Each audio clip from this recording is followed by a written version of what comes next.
E aí, caritos mortais, tudo legal? Sou o Animático Verso e bem-vindos a mais um vídeo. E hoje, vou comentar o episódio 15 do anime Summer Pockets. No episódio 14, foi finalizada a rota da heroína Ao, que também seguiu os padrões dos 4 episódios, que as outras heroínas anteriores também tiveram. E nesse episódio 15, entrou enfim a Shiroha, que é só a heroína principal da trama toda. Não à toa que ela foi deixada por último. É aquela que apareceu em praticamente a maioria dos episódios, mas não sabemos nada sobre ela. Mas nesse episódio aqui, revelaram algumas coisas sobre ela.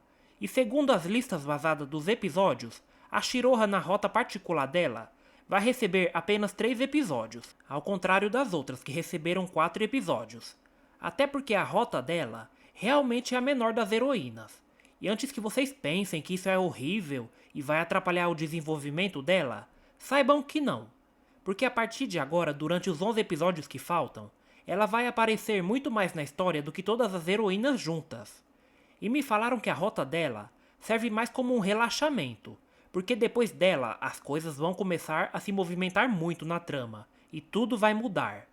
E eu já vi opiniões divididas sobre a rota dela, e muitos dizem que a rota dela é a mais fraca das heroínas, e que ela merecia algo melhor, já que ela é a heroína principal. Mas enfim, vamos falar mais sobre isso mais à frente. Então sem mais demora, vamos ao vídeo.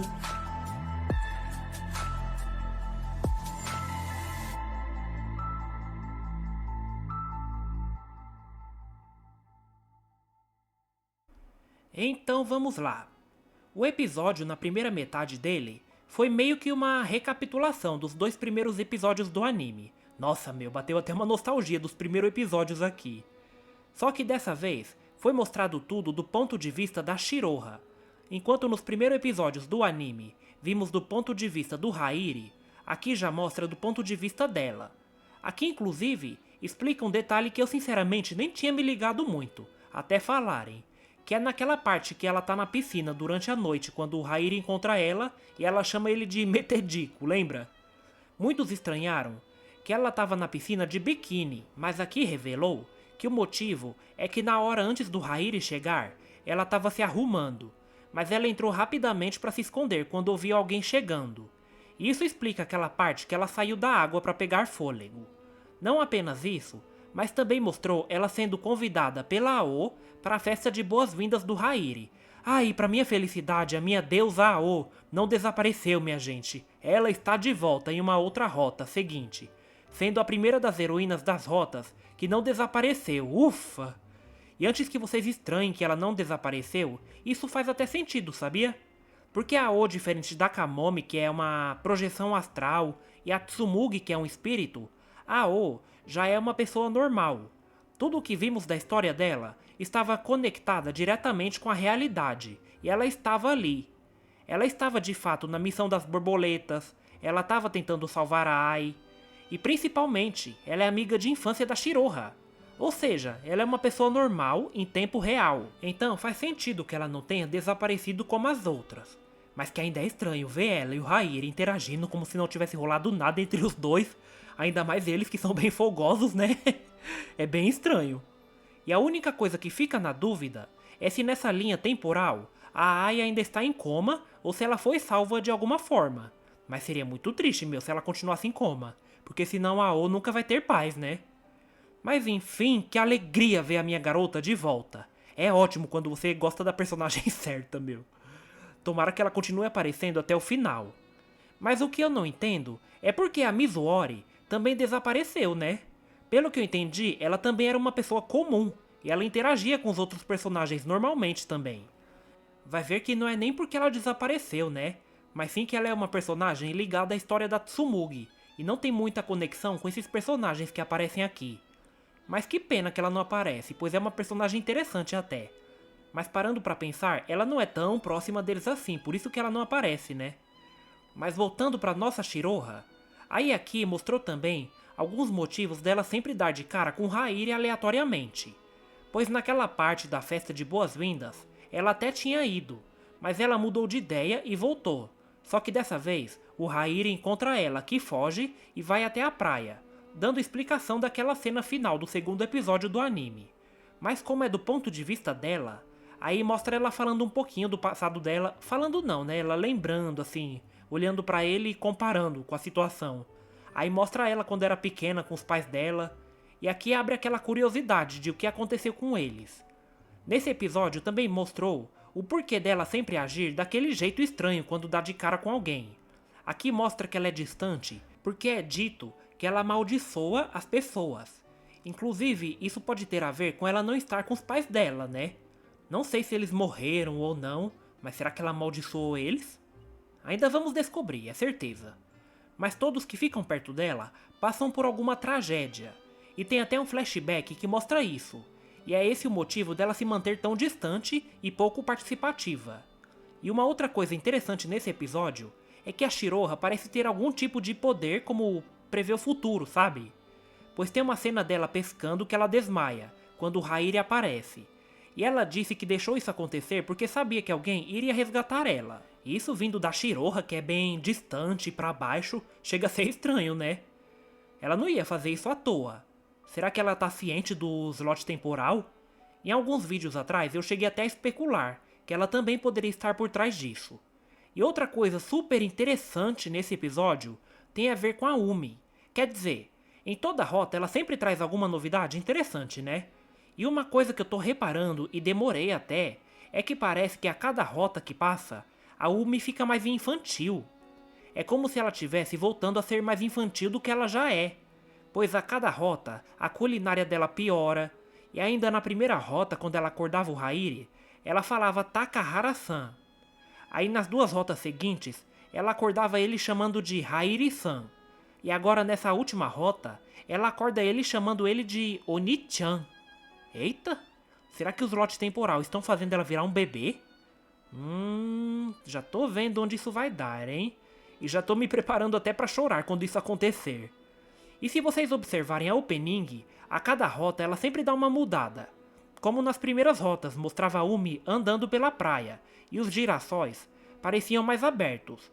Mas conforme as rotas avançam, ela só fica lá parada e se agacha, e os girassol também estão se fechando cada vez mais. A ending também mostra algumas mudanças, como aquela ampulheta que tá cada vez mais cheia. E vocês sabem o que uma ampulheta significa nas histórias, né? Eita, acho que quando as rotas das heroínas acabar, a história vai ficar bem mais sombria, e muitas lágrimas vão cair. Mas continuando, o episódio em si, tirando esse detalhe da Umi e o passado da Shiroha, ele não trouxe alguma outra novidade importante. Mas foi até agora o episódio que mais deu destaque para os personagens masculinos, como o Ryoichi e o Tenzen, que são dois personagens muito carismáticos, e eu adoro eles, mas eles apareceram bem pouco nos episódios anteriores.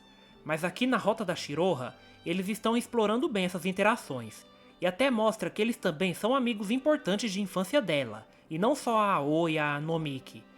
Isso foi algo que eu gostei muito nesse episódio, e foi algo que eu pedi muito nos outros episódios. Aí teve aquela cena hilária do picolé de do picolé de melancia que a Shiroha quase morre, quando ela mesma derruba sem querer na barriga do Hairi quando se assustou. Ai, cara, eu vou jogar real. Eu acho o picolé de melancia bem sem graça, hein? Mas imagina falar isso perto da Shiroha, né? É pedir pra morrer. Eu adoro essas peculiaridades que a Kei bota nas heroínas principais. Cada uma tem seu gosto próprio. Tipo, a Nagisa gosta de dango, a Misuzu de dinossauros, a Rin de gatos, a Ayu de taiyaki, a Kagari de café. Ó, essa é uma das minhas, hein? Não aguento ficar 5 horas sem café. Pensa num doido viciado em café aqui, velho. E a Shiroha é assim com picolé de melancia. Eu adoro esse carinho e cuidado que a Kei tem com cada heroína principal que ela cria. Isso deixa elas tão únicas. Mas continuando, e ver as garotas e os garotos interagindo entre eles nesse episódio foi muito legal. E ver os garotos participando mais e até trazendo informações importantes, além das comédias, foi um ponto muito alto do episódio. E eu adoro a união dos personagens. Tipo, eles ali se zoam bastante, brigam, mas no fim, eles são tudo amigos. E eles sempre estão ali quando um precisa do outro. É algo bem bonito de ver. Por isso, eu adoro quando os personagens secundários interagem mais. E cada vez que esses doidos aparecem, eles arrumam um jeito de provarem que são mais malucos, que são mais malucos ainda, meu. É um que se pintou de terno, outro que fez um monte de desenho na barriga. Ah, esses caras não tem limite, meu, tá doido. E sem falar que vimos mais da vida cotidiana da Shiroha. E mostra que ela sabe cozinhar também. Vimos mais interações dela com o avô dela, que só fez uma aparição rápida, acho que lá no episódio 4, né? Revelou também algumas das funções da família Naruse na ilha. Na Rota da O, só tinha revelado as funções da família Soracado. E uma coisa que alguns reclamaram foi do físico dos personagens masculinos, principalmente dos adolescentes, que eles têm um físico muito bem definido para a idade deles. E é cheio de músculos, abdominais. Mas, gente, isso por incrível que pareça, é bem normal, porque eles são de uma cidade rural e pequena. Tipo, da roça, sabe? Chácara, sítio, essas coisas. Então é normal eles terem um corpo mais desenvolvido. E quanto ao Hairi, mesmo ele sendo da cidade grande, ele é um atleta. Ele pratica natação, e por isso ele tem esses abdominais também.